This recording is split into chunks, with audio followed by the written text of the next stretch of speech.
just talks about CSI and the intelligence required. It is not directly related to life. So it would make complete sense for it to be peer reviewed by a philosopher instead of a biologist. You get it? You see what I'm saying, Dr. Simon? It makes too much sense, actually. So that's my answer to your if yes, but I'll answer your if no. You see, something being falsifiable can be falsifiable and not be peer reviewed. Peer review does not automatically make a theory falsifiable. A theory is falsifiable if there can be an instance where it can be shown false. You see? So peer review doesn't do that for it. Just logic alone shows us if a theory is falsifiable. I've explained how it's falsifiable many, many times, and I've also given examples where people have tried to falsify it by producing life naturalistically, right? If they can do that, it would be falsified like that. And those experiments have been attempted. So those are my responses to that one. How does science work exactly?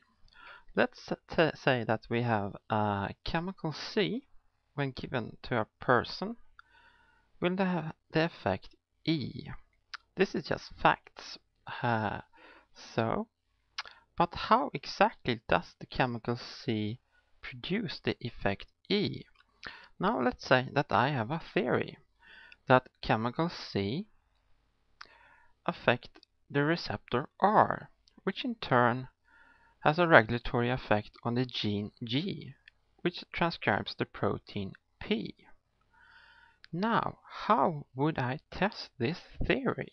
What is the correct scientific method? How would I set up an experiment to prove that my theory was correct? Well, let's take a look. I would use chemical C, of course, on a rat, because human experiments are unethical.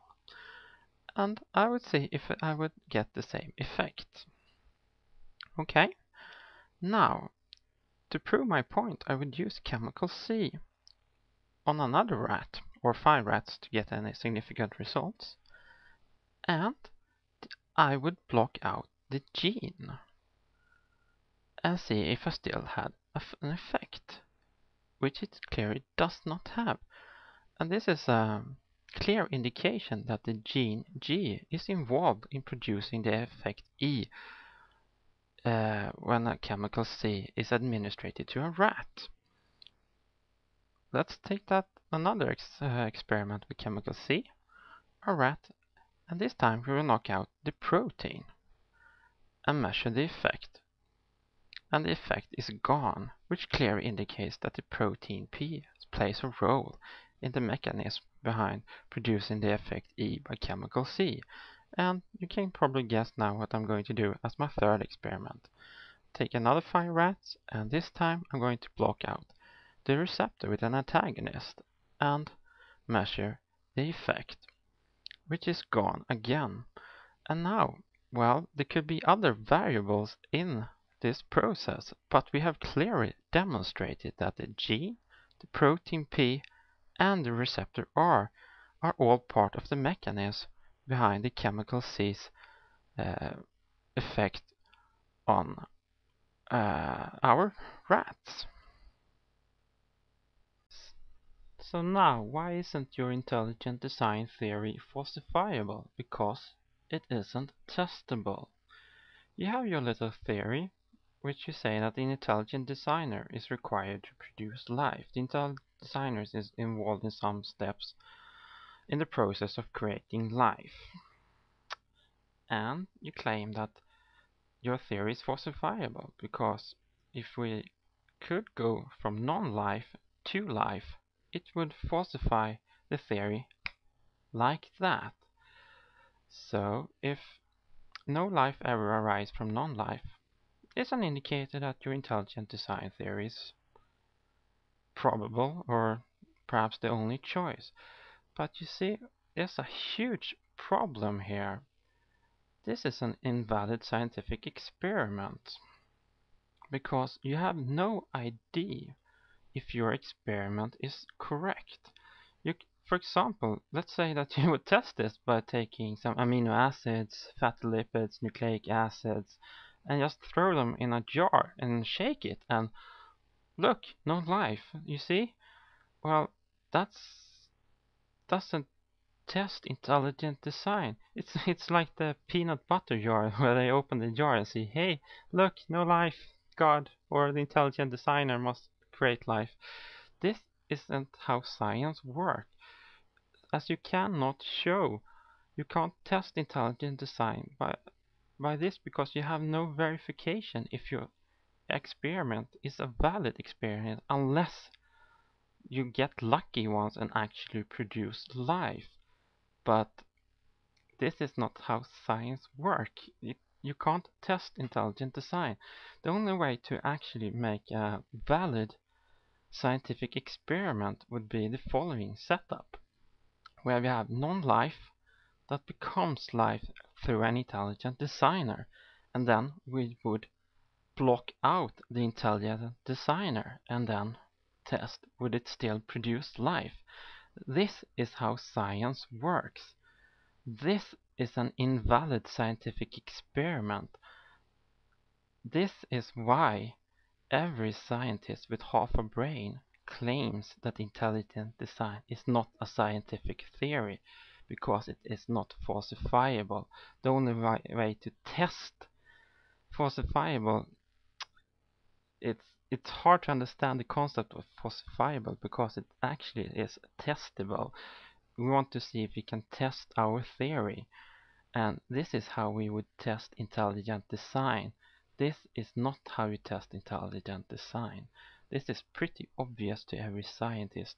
This is why the university that Michael Behe works at has a disclaimer saying that we respect Michael Behe, but come on, intelligent design is not scientific theory, and don't think that our university has anything to do with intelligent design. Please, we are not stupid like some other people I know.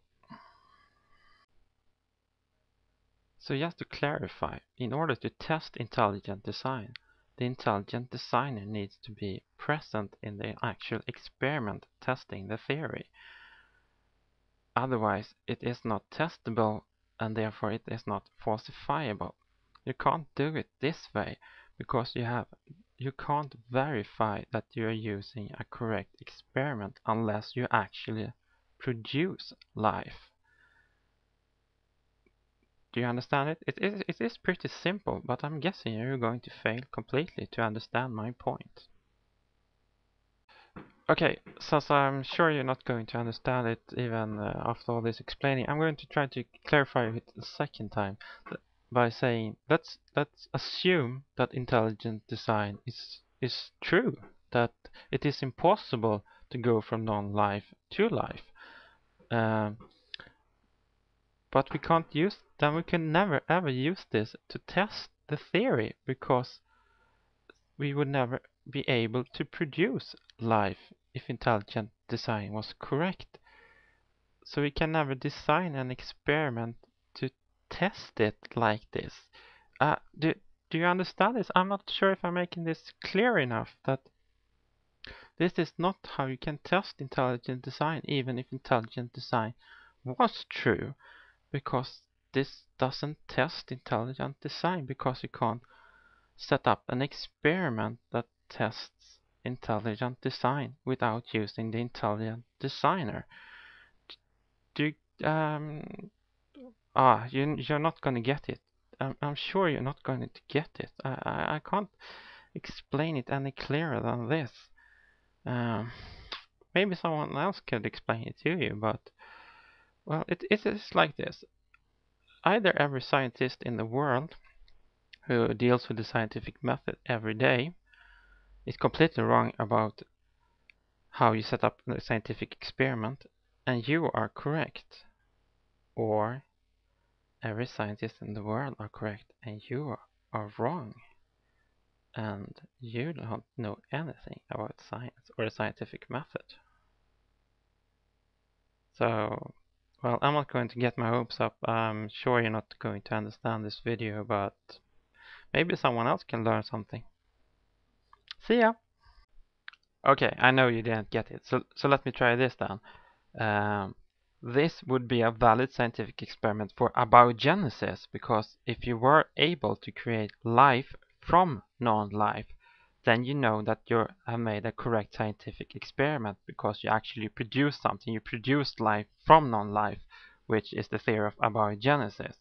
Now, this would be an invalid scientific experiment for abiogenesis if you blocked out the intelligent designer and still failed to produce life from non-life.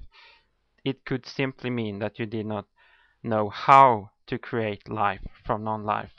Do you understand this now? This works for abiogenesis, but not for intelligent design. This works for intelligent design, but not for abiogenesis. Now, maybe, just maybe you get it. No, you won't. No, you won't.